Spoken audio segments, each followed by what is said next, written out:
नमस्कार दोस्तों, मैं Rakshit Parmar. Enlighten Bharat YouTube channel पर आपका बहुत-बहुत स्वागत है। दोस्तों, कल के दिन हमने कॉन्स्टिट्यूशन के ऊपर काफ़ी अच्छी एक डिस्कशन किया था और आप में से कुछ साथी उस वीडियो तक पहुँचे होंगे, ऐसी मैं उम्मीद करता हूँ। अगर आपने उस वीडियो को नहीं देखा है, एक बार उस वीडियो को मेरे जो पिछला वाला वीडियो है, उसको आप ज़रूर देखिए। मैंने इंडियन कॉन्स्टिट्यूशन के कॉन्टेक्स्ट में कुछ बातें की है और हमारे देश के सामने अभी किस-किस तरह के चैलेंजेज़ हैं, खासकर इंडियन कॉन्स्टिट्यूशन के समक्ष किस तरह के चैलेंजेज़ हैं, किस टाइप के हमारे फंडामेंटल राइट्स हैं, जो देश के नागरिकों को शक्ति प्रदान करते हैं, जो उसको एम्पावर करते हैं और एक सिटीज़न के रूप में स्थापित करते हैं देश में। मैंने उस दौरान पार्टिक्रेसी को लेकर एक बात कही थी कि किस तरह से जो पार्टिक्रेसी का एक सिस्टम दलवाद ने भारत की जो लोकतांत्रिक व्यवस्था है, इसको कमज़ोर करने का काम किया है। वो मैं थोड़ा आज इसके ऊपर मैं विस्तार से बातचीत करने जा रहा हूँ। ये जो दलवाद का सिस्टम है दोस्तों, इस दलवाद ने भारत के संविधान को एक तरह से पंगु बनाने का काम किया है, क्योंकि एक दल मिलकर पूरे देश के ऊपर शासन करने लगता है। वो कैसे कि एक संगठन जो कि राजनीतिक रूप से एक संगठन के तौर पर खड़ा होता है और वो एक राजनीतिक पार्टी के रूप में स्थापित होता है और वो फिर क्या करते हैं कि उन्हीं के जो चुनिंदा आदमी होते हैं, उन्हीं चुनिंदा आदमियों को पार्टी के जो शीर्ष आला कमान होता है, उस नेतृत्व के द्वारा वो टिकट दिए जाते हैं और फिर अलग-अलग विधानसभाओं से, अलग-अलग संसद से वो लोग चुनकर जनता के मतलब जनप्रतिनिधि के तौर पर हमारे देश की विधानसभाएँ, हमारे देश की संसद में प्रतिनिधित्व करते हैं, रिप्रेजेंटेट करते हैं। लेकिन दोस्तों, मैं यहाँ पर यही कहना चाह रहा हूँ कि जो पार्टिक्रेसी में जो पार्टी का जो आला कमान है, शीर्ष नेतृत्व है, वो सारे डिसीजंस अपने हाथ में ले लेता है और जो जनता की भूमिका है, जो लोगों की एक जो राय है, वो गौण होती जाती है। जिस तरह से जनता के बीच से जो डिसीजंस जाने चाहिए थे, जनता की राय वहाँ तक जो जानी चाहिए थी, वो राय वहाँ तक नहीं जा रही है और पार्टी की तरफ से चीज़ें थोपी जा रही है। आप देखेंगे किसी भी पार्टी के ऊपर जो पार्टी के चाहे राष्ट्रीय अध्यक्ष होंगे या जो उसकी पार्टी की कार्यकारिणी होगी, वो उस पार्टी के द्वारा चुने गए जितने भी जनप्रतिनिधि हैं, चाहे वो विधायक हैं, चाहे वो सांसद हैं, उनको रेगुलेट यानी उनको नियंत्रित करने के काम करती है और उनकी जो अभिव्यक्ति है उसको कहीं न कहीं कंट्रोल करने का काम करती है। और ये तब होता है जब आप पर्टिकुलर किसी पार्टी की सदस्यता यानी मेंबरशिप को ग्रहण करते हो। यानी उस पार्टी के सदस्य जैसे ही आप बनते हो, तो उस पार्टी का जो कॉन्स्टिट्यूशन है, उसको मानना आपके लिए बहुत ज़्यादा ज़रूरी हो जाता है। जब आप पार्टी का कॉन्स्टिट्यूशन मानने के लिए ज़्यादा ज़रूरी मतलब वहाँ पर आप कर्तव्य में बंध जाते हो, तो आप कहीं न कहीं भारत के संविधान की जो मूल जो अंतरात्मा है, उससे आप कहीं न कहीं दूर चले जाते हो। क्योंकि पार्टियों का जो कॉन्स्टिट्यूशन है, वो हमारे देश के कॉन्स्टिट्यूशन से बिल्कुल अलग है दोस्तों। इसको आपको समझना पड़ेगा, क्योंकि जो पार्टियों का जो कॉन्स्टिट्यूशन है, वो एक लिमिटेड है, रेस्ट्रिक्शंस वाला है। उसमें बंधन ज़्यादा है, सीमाएँ हैं उसकी और बहुत ज़्यादा सीमाएँ हैं। खुलकर आप कुछ भी नहीं कर सकते हैं। डिसीज़न्स आपके नहीं हो सकते। उसमें लोग यानी लोगों के बीच के जो आई हुई राय होती है, उसको कम महत्व मिलता है। वहीं जो भारत का कॉन्स्टिट्यूशन है, वो लोगों की ताकत के रूप में है। वो लोगों की राय उसमें शामिल है। वहाँ लोकतंत्र ज़िंदा होता है। लेकिन इन पार्टियों के जो इस तरह से दल देश में खड़े हो रहे हैं, मैं ये नहीं कह रहा हूँ कि 2 पार्टियाँ देश में होनी चाहिए। अगर 2 पार्टियाँ होगी तो कभी एक भ्रष्टाचार करेगी, उसके बाद जब दूसरे को मौका मिलेगी तो वो करेगी।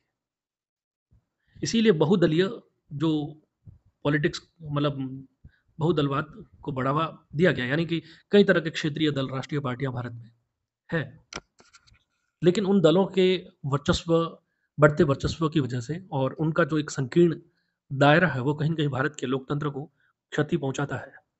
ऐसा दोस्तों मुझे लगता है, ऐसी मेरी राय है कि अगर इसको हम थोड़ा-सा इसके ऊपर काम करेंगे और लोगों का थोड़ा दबाव बनेगा इन पॉलिटिकल पार्टीज़ के ऊपर, तो शायद इंडियन कॉन्स्टिट्यूशन को एक नए डायरेक्शन में हम लेके जा सकते हैं, थोड़ा रिवाइव कर सकते हैं। क्योंकि जब पार्टिक्रेसी की वजह से कोई पार्टी पूरे देश के संविधान के ऊपर अपना कंट्रोल कर लेती है, ये कितना घातक है आप ये सोचिए। और हमारे जो जनप्रतिनिधि जो जनता ने चुने हैं, उन जनप्रतिनिधियों को कोई भी पार्टी या उसका शीर्ष नेतृत्व पूरी तरह से कंट्रोल कर लेता है, अपने कब्ज़े में ले लेता है। जबकि उन सांसदों को चुना हमने है, लेकिन बस पार्टी के नियमानुसार वो काम करते हैं। उस पार्टी का जो कोड ऑफ कंडक्ट है, उसी का वो पालन करना ज़्यादा उचित समझते हैं।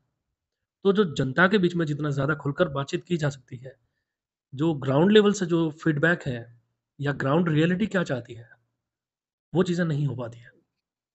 और इसी वजह से देश में कई तरह की समस्याएँ पैदा हो रही है।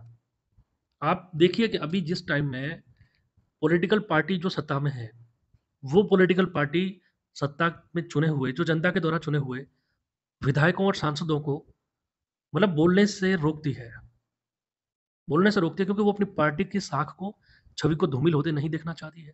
तो कोई भी विधायक या सांसद जिस क्षेत्र में काम करता है, विकास में किस स्तर का विकास हुआ है, किस तरह की उसको समस्याएँ आती है, सरकार से क्या कुछ कहना चाहता है, लेकिन उसको आज़ादी नहीं है। वो बोल नहीं सकता है, उसके ऊपर दबाव है और वो दबाव कहाँ से आता है? उसके शीर्ष नेतृत्व से आता है कि you are not allowed to speak in front of media, in front of public. So you are regulated now. ये जो रेगुलेटेड यानी कंट्रोल्ड वे है जो हमारे जनप्रतिनिधि को वहाँ पर एक तरह से आप ये समझिए कि उसको कंट्रोल किया जा चुका है। ये पार्टीक्रेसी ने हमारे देश के जनप्रतिनिधियों को एक तरह से अपने कब्जे में ले रखा है दोस्तों। जबकि चुने गए जनता के द्वारा है। लेकिन सारी पावर हमारी हमने जो पावर उस जनप्रतिनिधि को दी है, वो पावर उससे ट्रांसफ़र होकर कहाँ चली गई है? वो उस दल के शीर्ष नेतृत्व के पास या उसकी जो डिसिप्लिनरी बॉडी है, उसके पास चली गई है।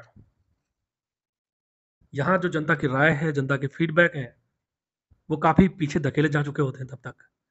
क्योंकि वहाँ पे जो शीर्ष नेतृत्व होता है, उसके आइडियाज़ इम्प्लीमेंट होते हैं। आम लोगों की बात को तवज्जो नहीं मिलती है। अब आप देखिए कि गाँव में अगर किसी कॉलेज का निर्माण होता है, कहीं कोई भी कस्बे में, गाँव में, चाहे वो कोई हॉस्टल बनती है, तो अधिकतर जो राय होती है वो शीर्ष नेतृत्व और वहाँ के जो बड़े-बड़े नेता होते हैं, उन लोगों की सहमति ज़्यादा होती है। आम जनता से इस बारे में नहीं पूछा जाता। यहाँ तक कि प्रशासनिक राय भी नहीं ली जाती। गाँव के लोगों की सहमति तो बहुत दूर की बात है। लोग मर्जी आए वहाँ पर उस डेवलपमेंट को वहाँ पे कर देते हैं। कई बार ऐसी जगहों को चुन लिया जाता है, जहाँ ज़रूरत नहीं होती है, लेकिन बस किसी ने डिसीज़न ले लिया, तो ले लिया। उसको कोई चैलेंज नहीं कर सकता है। तो ऐसी बहुत सारी प्रॉब्लम्स आ रही है। मतलब एक सही ढंग से या जिस वे में जो डेवलपमेंट होना चाहिए, जिस जगह पर होना चाहिए, जहाँ वाक़ई में ज़रूरत है, उस जगह नहीं हो पा रहा है। अब आप ग्राम पंचायत का जो स्ट्रक्चर देखेंगे, तो ग्राम पंचायतों में ये जो सरपंच वग़ैरह होते हैं, वो क्या करते हैं?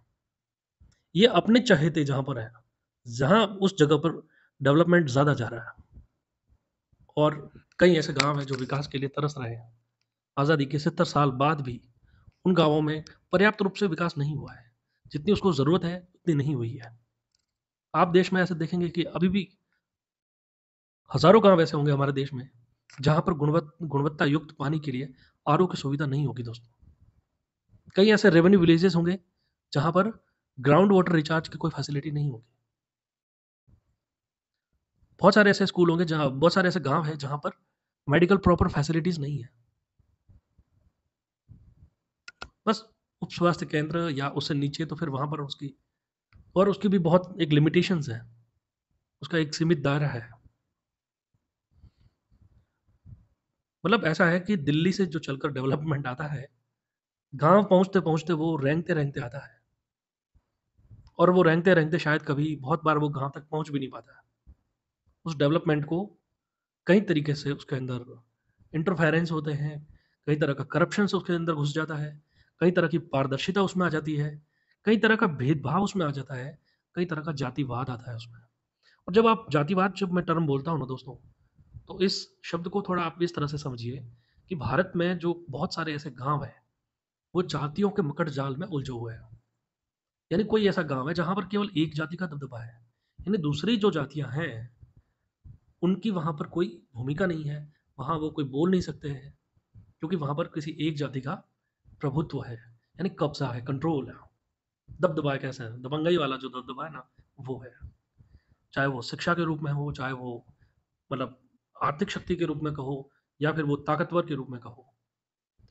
ऐसी स्थिति की वजह से कई लोग हैं जो कई अन्य जातियाँ छोटी-छोटी जातियाँ हैं, तो उनकी संख्या कम है और वो आर्थिक सामाजिक रूप से कमज़ोर है, बोलने की इतनी कैपेसिटी में नहीं है, तो डेवलपमेंट वहाँ तक नहीं जा पा रहा है।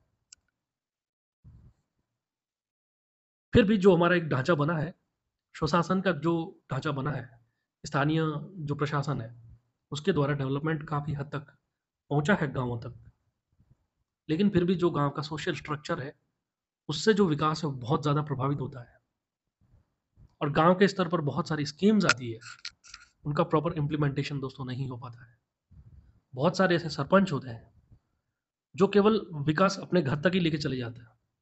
यानी अगर आप उनको उनकी वास्तविक स्थिति को देखना हो, तो आपको ये ज़रूर देखना चाहिए कि वो 10 साल पहले क्या थे और 10 साल बाद में क्या थे। हालाँकि 5 वर्ष का एक कार्यकाल होता है किसी एक सरपंच का।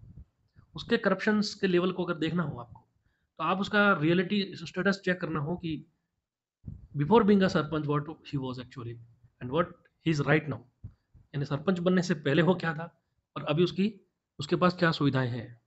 जबकि उसको सामान्य केवल पेमेंट मिलती है सरकार की तरफ से, मंथली पेमेंट मिलती है दोस्तों। ये बात बहुत कम लोग जानते होंगे। लेकिन क्या करते हैं, जो विकास की धारा है वो केवल बहती-बहती उसके घर तक जाती है, बस वहीं पे खत्म हो जाती है। लोग जनता के द्वारा चुनने के बाद में जो विकास करते हैं, तो वो जो डेवलपमेंट है, लोगों ने सामुदायिक भवन अपने घरों में बना रखे हैं।